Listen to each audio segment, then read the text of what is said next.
প্রতিবাদ তো সর্বত্র হচ্ছে, ঘরে ঘরে প্রতিবাদ হচ্ছে, কারণ এই সরকারটা একটি মিথ্যাচারী এবং একটা ধাপ্পাবাজ সরকার চলছে। কারণ আপনারা দেখেছেন যে আরজিকরের ঘটনায়, শুধু আরজিকর নয়, আমরা 2021 সালের পর থেকে ইন্ডিয়ান সেকুলার ফ্রন্ট আমরা একই কথা বলছি যে রাজ্য সরকার প্রশাসনটাকে দলদাসে পরিণত করেছে, রাজ্য পুলিশকে তৃণমূল কংগ্রেস ক্যাডার হিসেবে ব্যবহার করছে।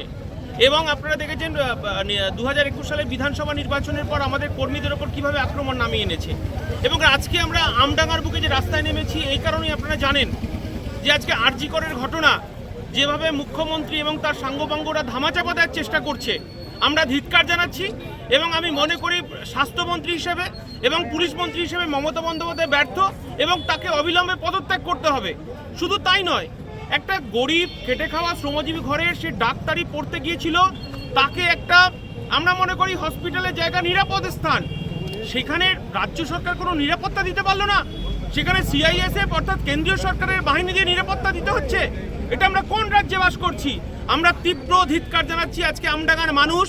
আমডাঙ্গা আপনারা জানেন অলরেডি বোমাডাঙ্গা, এর আগেও আমরা বলেছি, চারিদিকে বারুদের গন্ধ, সেই বারুদের গন্ধকে উপেক্ষা করে আজকে আমরা রাস্তায় নেমেছি এবং রাস্তাতেই মানুষের সঙ্গে আমাদের আজকে দেখা হবে।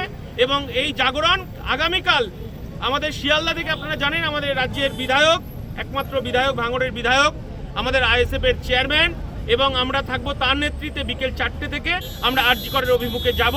এই অপদার্থ রাজ্য সরকার, এই অপদার্থ মুখ্যমন্ত্রী এবং পুলিশ মন্ত্রী, স্বাস্থ্যমন্ত্রী পদত্যাগের দাবিতে আমরা কালকে রাস্তায় রাজপথে হাঁটবো।